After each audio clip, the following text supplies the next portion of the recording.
우리 인간관계 가운데 가장 기본적이고 친밀한 관계는 가족이죠. 그렇지만 가족만큼 또 갈등이 많고 아픈 관계가 없습니다. 어떤 사람들은 가족만한 게 없다, 그래도 가족이 최고다, 이렇게 말합니다. 또 다른 사람은 차라리 가족이 아니었으면 좋겠다, 이렇게 말하기도 합니다. 다른 사람들만 못해, 이웃만도 못해, 가족이라는 게 이렇게 말한다는 거죠. 가족이 너무나 친밀한 관계이기 때문에 가족에게서 받는 기쁨도 있지만 가족에게서 또 받는 상처, 깊고 굉장히 아프죠. 가족 간에는 누구나 다 서로 잘 안다고 얘기합니다. 잘 알 수밖에요. 함께 계속 살았으니까. 그런데 잘 안다고 말하고 잘 아는 것 같지만 실제로 가족 간에 서로 잘 모르고 이해하지 못해서 상처를 주는 경우도 허다합니다. 남한테 속을 다 털어놓은 이야기도 가족에게는 털어놓지 못하는 경우가 많거든요. 늘 함께 먹고 자고 지내면서도 실상은 서로를 잘 모르는 거죠. 그래서 받는 아픔이 큽니다. 기독교 영성의 핵심은 바로 하나님과의 영적인 친밀감입니다. 예수님은 그래서 그 친밀감 때문에 인간으로 오셨어요. 인간의 몸을 입고 우리와 똑같이 되셨어요. 그리고 우리의 친구가 되어주셨습니다. 예수님이 우리의 친구라 말씀하셨잖아요. 더 나아가서는 우리를 형제 자매로 불러주셨어요. 하지만 아까 가족 이야기를 드렸던 것처럼 우리가 예수님을 잘 안다고 생각하고 잘 안다고 믿으면서도 실상은 깊은 교제를 나누지 못하는 경우가 많습니다. 우리 가족들 잘 안다고 생각하지만 가족들과 얼마나 교제하십니까?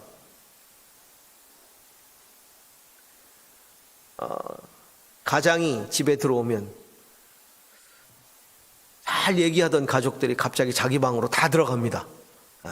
아빠의 들어오시는, 퇴근해서 들어오시는 벨소리가 나면 갑자기들 들어가는 거예요. 인사하고선 갑자기 자기 방으로 싹 들어가요. 이 가족입니다. 안타깝죠? 우리 예수님 잘한다고 얘기합니다. 그런데 얼마나 친밀하게 우리가 예수님과 교제하고 있는지.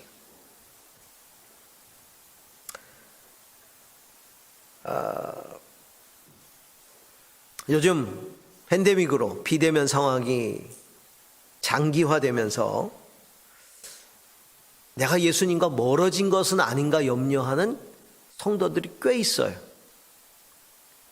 상황 때문에 예배를 드리러 가지도 못하고 성도들도 만나지 못하고 성경 공부도 중단이 되고 모든 모임도 원활하지 않고 신앙생활이 일상적으로 돌아가지 않으면서 우리 안에 드는 생각은 예수님과 이러다가 점점 멀어지는 거 아닌가? 아니, 지금 멀어져 있는 건 아닌가? 실제로 그런 고민을 저한테 토로해 주시는 성도님들이 계세요. 자꾸 멀어지는 것 같게 느낀다는 거예요.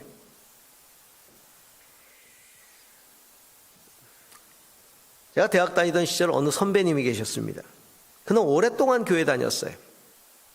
성경에도 아주 능통했어요. 그 당시에 교회를 열심히 다녔던 저보다도 훨씬 성경을 많이 알았어요. 기독교에 대해서 굉장히 많이 알고 있었죠. 예수님에 대해서도 너무나 잘 알고 있었어요. 그런데 교회에 상처를 받았어요. 그리고 기독교를 떠났어요.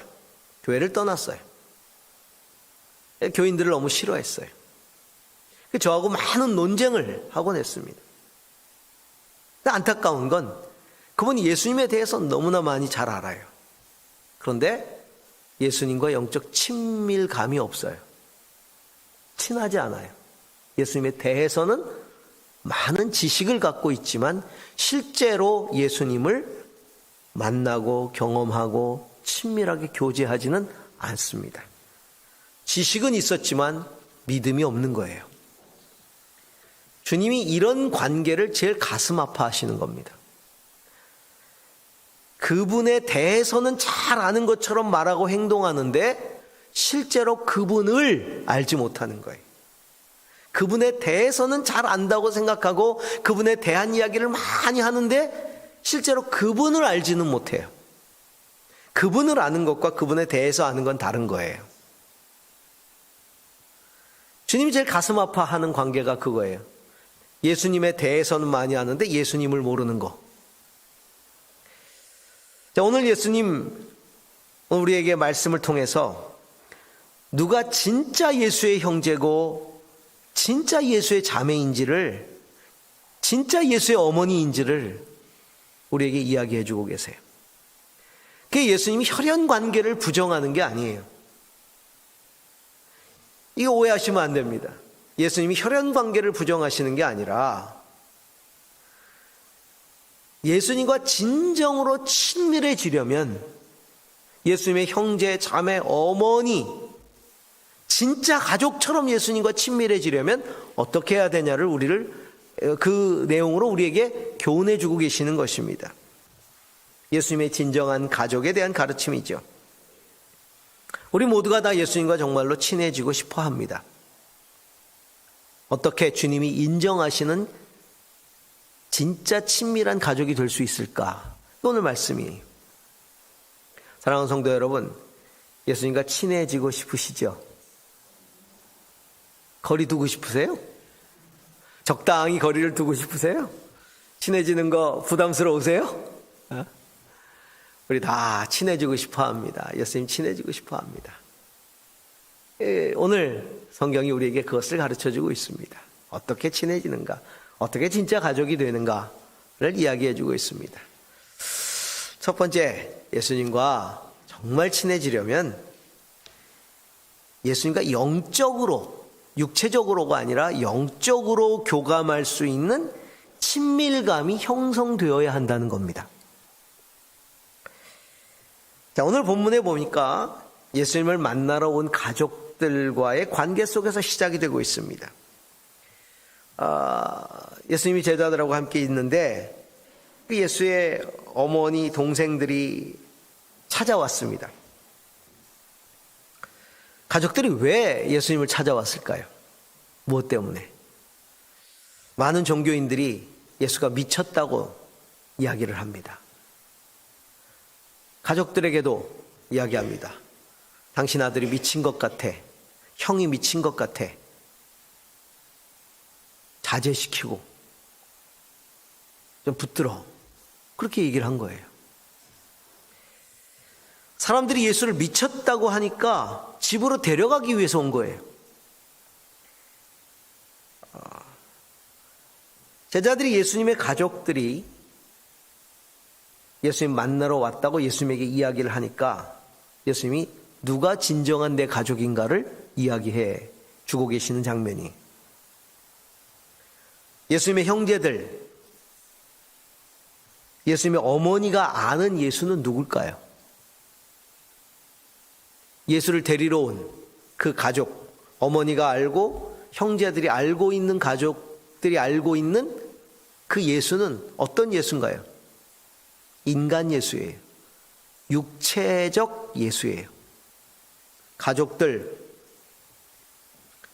지금까지 인간적으로 예수를 봐왔어요. 자기 아들, 그리고 형, 오빠, 인간적으로 봐온 거예요. 다.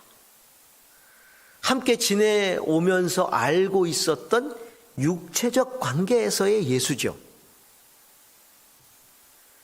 그런데 예수님의 영적인 삶에 대해서, 영적인 어떤 정체성에 대해서, 영적인 능력에 대해서, 영적인 사역에 대해서, 영적인 비전에 대해서 아는 게 없어요.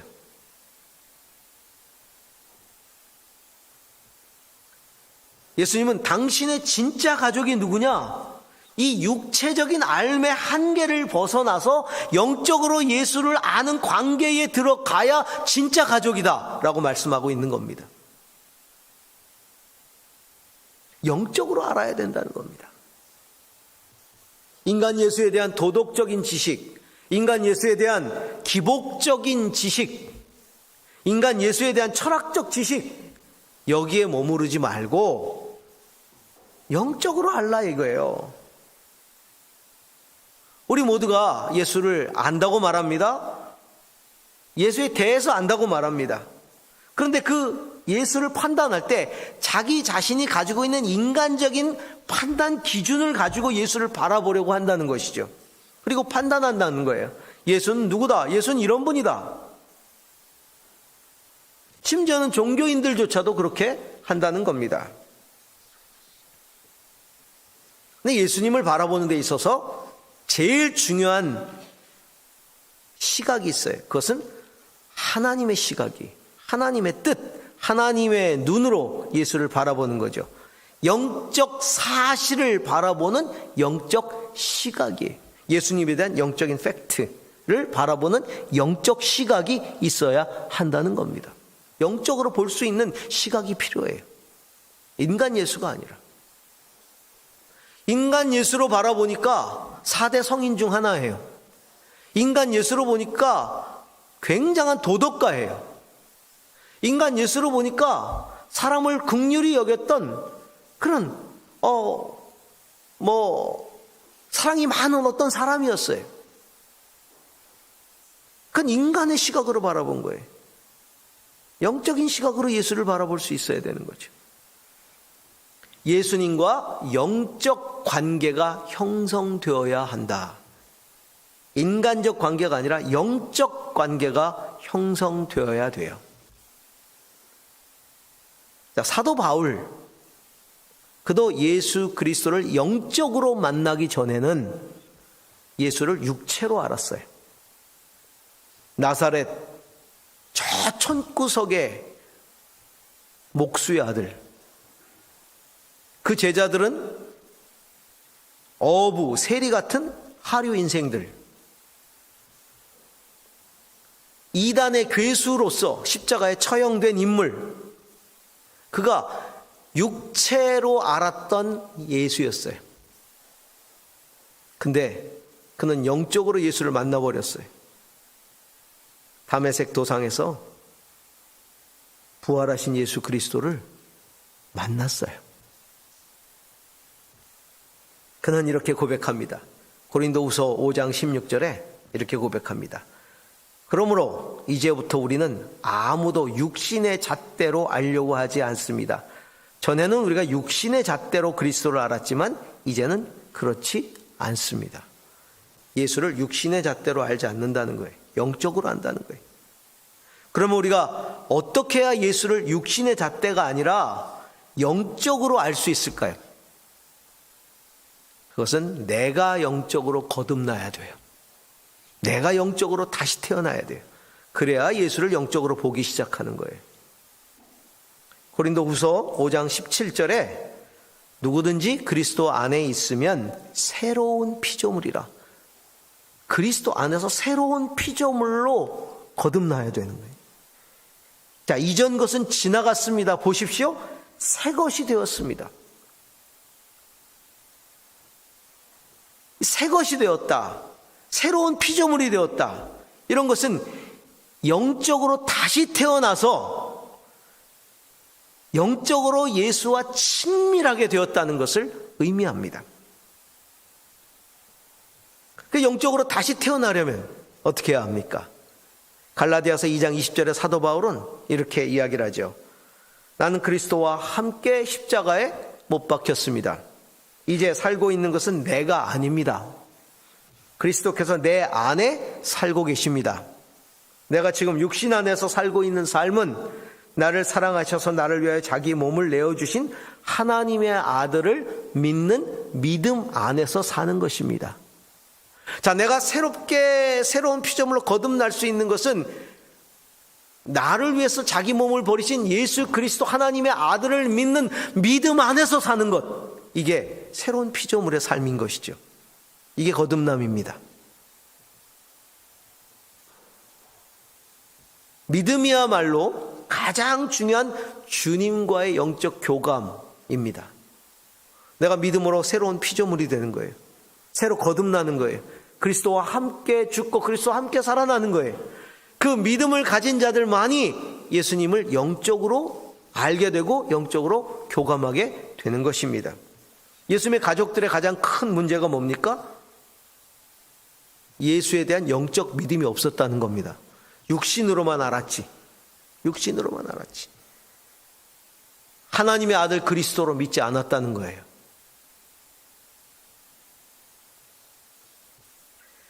그렇기 때문에 영적인 친밀감을 갖기 위해 우리는 다시 거듭나야 된다. 믿음으로 새로운 피조물이 되어야 된다. 기억해야 합니다. 두 번째로 예수님과 영적 친밀감을 갖기 위해서는 예수님을 내 편으로 만들지 말고 내가 예수님 편이 되어야 합니다. 자, 가족들이 온 목적을 한번 보십시다. 가족들이 왜 왔습니까? 예수를 데려가려고. 미쳤다고 하니까 데려가려고. 데려간다는 게 무엇을 말합니까? 내 편으로 만드는 거예요? 내 생각대로 만들려고 하는 거죠? 내가 원하는 예수가 되게 만들려는 거예요? 예수를 자기들이 원하는 대로 변화시키려고 하는 거죠? 자기들의 생각에 예수님을 맞추기 위해서 데리러 온 거예요. 왜냐하면 지금 이 상태로 보면 예수가 자기들을 불편하게 만들어요. 종교인들이 이야기하는 이야기들, 종교인들의 판단이 이 가족들에게 불편함을 가져다 주는 거예요. 곤란해지는 거예요. 야, 이러다가 우리 가족들도 곤란해지는 거 아니야? 예수가 잘못 나가가지고 우리 가족들에게도 피해가 되는 거 아니에요? 이게 이 정교 일치의 사회니까. 이 종교가 곧 도덕이고 법이니까 두려운 거예요. 그러니까 내 식으로 바꾸려고 하는 거예요, 예수를. 예수님의 생각, 예수님의 삶에 자기를 맞추려는 게 아닙니다. 예수를 자기 편으로 만들고 싶은 거예요. 절대로 친밀해질 수가 없어요. 나를 위해 예수를 조종하려고 하는 것이지 예수님을 위해 나를 조종하려고 하지 않는다는 겁니다. 여러분, 진정한 사랑의 관계는요, 조종하지 않는 관계예요. 이게 진짜 사랑의 관계예요. 남을 조종하려 드는 이 의도를 버리지 않는 한 우리는 진정으로 친밀해질 수가 없어요. 조종을 다른 말로 표현하면 뭐예요? 이용하는 거죠. 부부가 서로를 조종하려 들고 부모와 자식이 서로를 조종하려 든다면 진정한 사랑의 관계는 이루어지지 않을 겁니다. 오늘 32절에 이렇게 되어 있습니다. 보십시오. 선생님의 어머니와 동생들과 누이들이 바깥에서 선생님을 찾고 있습니다.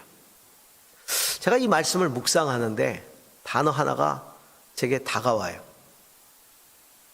거슬리게 다가오는 단어 하나가 있었어요. 바깥에서라는 말이었어요. 바깥에서. 바깥으로 나오라는 거예요. 예수를. 자기들은 들어오지 않으면서 예수를 불러내는 거예요. 바깥에서 불러내는 거예요. 왜 예수님이 계신 곳으로 들어가서 그 말씀을 듣고 함께 치유와 회복의 현장에서 예수를 예배하지 않습니까? 예수와 함께 역사가 일어나고 말씀이 전파되고 예수가 일하시는 그 현장으로 왜 들어가질 않아요? 그러면서 예수를 자꾸 바깥으로 불러내는 거예요. 문제는 밖에서 예수를 만나려고 하는 거죠. 밖에서 찾는 거예요. 자기들 스스로 울타리를 쳐놓고 안 들어가고 필요할 때만 불러내는 거예요, 예수를. 내 인생은 절대로 예수님의 인생, 예수님의 삶, 예수님의 가치, 예수님의 그 어떤 그 진리 안으로 쑥 들어가지 않아요. 자기가 벽을 쳐놓고 있어요. 예수님도 못 들어오게 하고 자기도 안 갑니다. 요 선까지만. 그리고 필요하면 꼭 불러내요, 예수를. 내 인생 안으로 들어오라고. 필요할 때만.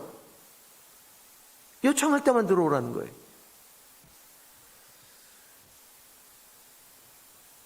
예수님은 우리가 조종할 대상이 아닙니다. 조종당하시지도 않고요. 예수님은 우리가 예배하고 순종해야 할 대상이에요. 서로가 서로를 이용하려는, 조종하려는 가족처럼 슬프고 비참한 가족이 없습니다. 서로가 서로를 존귀하게 여기고 인정하고 서로에게 자신을 맞춰주는 가족, 이게 진짜 가족이에요. 대학 입시 시즌이 또 시작됐습니다. 합격 가는 친구들도 있을 거고 떨어지는 친구들도 있겠죠. 낙방하는 자녀들도 있을 겁니다. 자, 자녀가 낙방하고 떨어진다면 어떻게 반응하시겠어요? 어떤 부모들은 가끔 이런 부모가 있어요. 그럼 떨어지면 누가 제일 슬프겠어요? 누가 제일 아프겠어요? 떨어진 자신이겠죠. 자식. 본인이 제일 아플 거예요. 제일 슬플 거예요. 그 자식은 슬픔과 아픔에 빠져 있는데 부모는 위로해 주지 않고 이렇게 말합니다. 누구누구 자녀는 어느 대학에 갔다더라.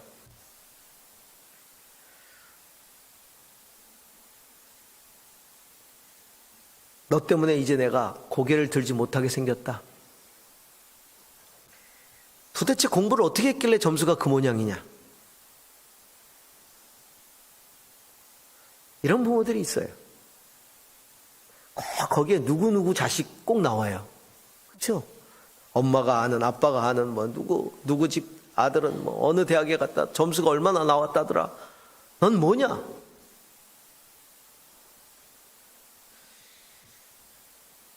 그 말이 설령 팩트일지라도 그 말에 담긴 내용은 자식에게 깊은 상처를 주죠. 자식은 이렇게 생각할 겁니다. 내 인생이 부모의 면피를 위한 인생이란 말인가? 지금 내 마음은 안중에도 없다는 말인가? 그렇게 생각할 거예요. 만약에 그런 마음을 가지고 있는 부모가 있다면 자식들에 대해서 회개하세요. 자식은 부모의 영광이나 못다 이룬 꿈을 대신 이루어지는 수단이 아니에요. 자식들도 마찬가지죠. 자기 인생을 위해서 부모를 이용하려는 마음이 있다면 회개하세요. 자기가 잘못 산 인생의 결과를 부모 탓으로 절대로 돌리지 마세요.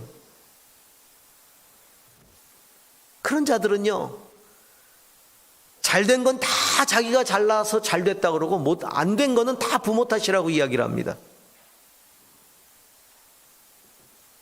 서로가 서로를 조종하려고 했다면 깊이 회개하고 생각해야 됩니다.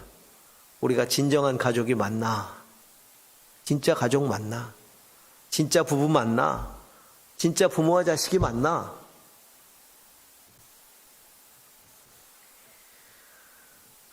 예수님과의 관계도 마찬가지예요.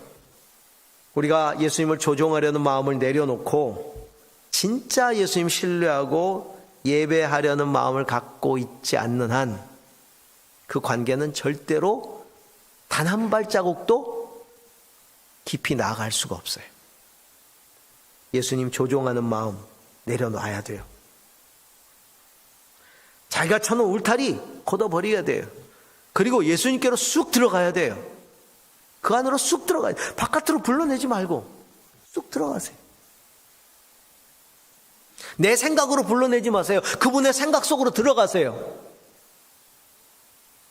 내 가치로 불러내지 마세요. 그분의 가치로 들어가세요. 내 가치로 불러내면, 내 생각의 테두리로 불러내면 예수님은 내 안에 갇혀버리세요. 그러니까 예수님의 능력을 경험하지 못하는 거예요. 그 은혜를 경험하지 못하는 거예요. 자기 수준의 예수가 돼버리는 거죠.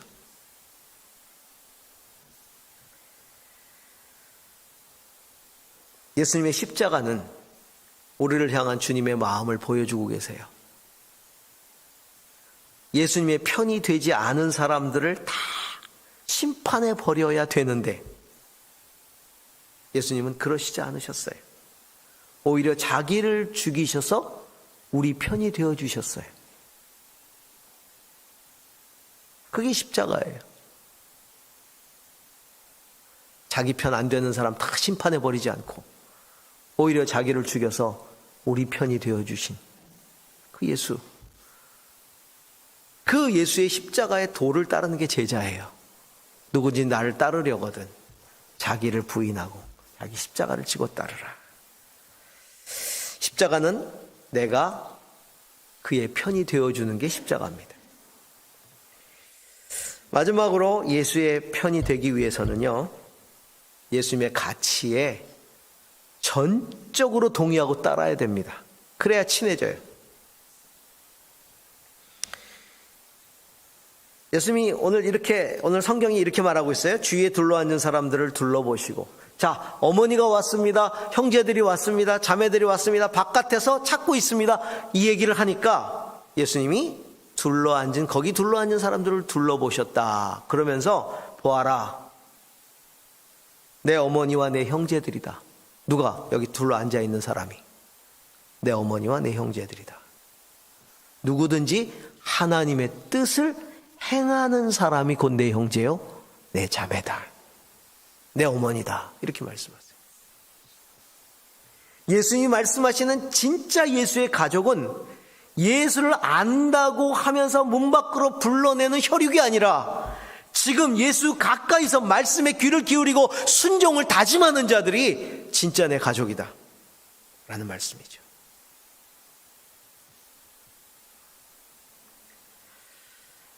예수님의 뜻대로 하는 자가 어머니고 형제고 자매다. 그럼 하나님 뜻대로 하는 자라는 것은 뭐예요? 예수님이 하나님이 보내신 메시아, 하나님의 아들이라는 것을 믿고 받아들이고 그 메시아의 가르침, 예수님의 가르침을 내가 듣고 순종하려는 자들이란 뜻이죠.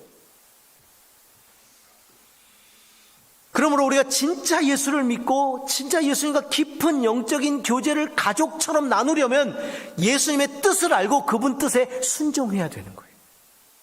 여러분, 순종은 친밀감의 깊이를 더해줍니다.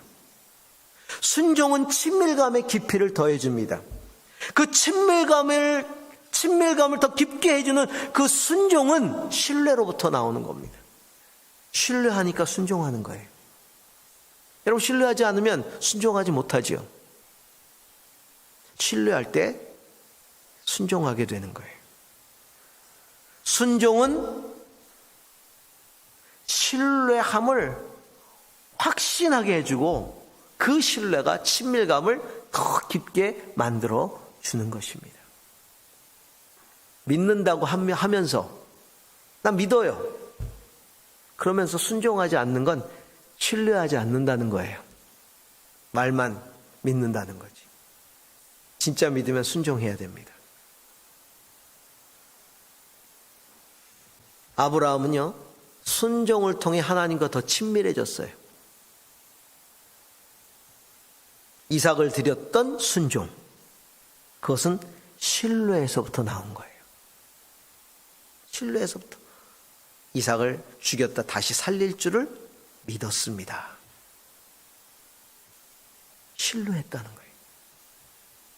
하나님은 그의 순종을 보시면서 진정으로 나를 경외하는 줄 이제야 알았도다, 이렇게 말씀하셨어요. 아브라함의 예배는, 제사는 신뢰의 제사였습니다.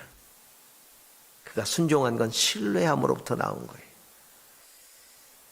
만약 아브라함이 하나님을 조종하려고 들었다면 이삭을 안 드렸겠죠.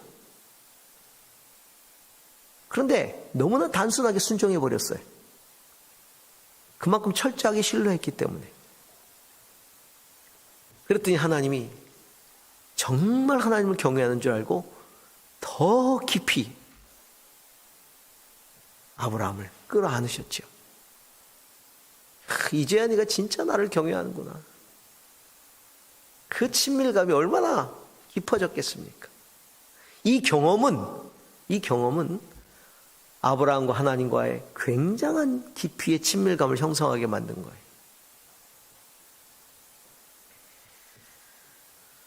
우리가 예수님의 가족이라면 이렇게 순종해야 합니다. 가족이라면, 진짜 가족이라면 신뢰해야 되고, 그리고 순종해야 되는 거죠. 우리가 예수의 가르침에 귀를 기울이고 순종할수록 주님과 더 깊은 관계 안으로 들어가게 될 것입니다. 그래서 순종이 제사보다 낫다, 성경은 말하고 있는 거예요. 신앙의 정수가 뭘까요? 신앙의 정수는 예수님의 진짜 가족이 되는 게 신앙의 정수예요. 그래서 예수님과 동고동락하는 것. 가족은 동고동락하잖아요. 예수님과 동고동락. 여러분, 저희가 새 가족이 오시면 두 가지 책을 나눠드려요. 처음 예수님을 접하게 되시는 분들은 내 마음 그리스도의 집 나눠드리고요. 좀 신앙생활을 좀 깊이 하신 분은 하나님의 임재 연습이라는 책을 나눠드려요. 둘 다 하나님과 예수님과 동고동락하는 것에 대한 가르침이, 필요할 때면 바깥으로 불러내는 그런 신앙을 갖지 말자는 거죠. 늘 예수님 안에서 말씀 듣고 동고동락하는 그런 신앙 갖자는 겁니다. 진짜 가족으로 살자는 거예요. 우리 모두 믿음으로 예수님과 영적 관계를 맺으시고, 그리고는 예수님을 내 편으로 만들지 말고 내가 그분의 편이 되어드리고, 그리고 순종함을 통해 예수님을 향한 신뢰를 나타냄으로써 예수님이 진짜 인정하시는 가족이 되어서 기쁘고 행복한 신앙의 삶을 살아가시기를 주의 이름으로 축원합니다. 아멘.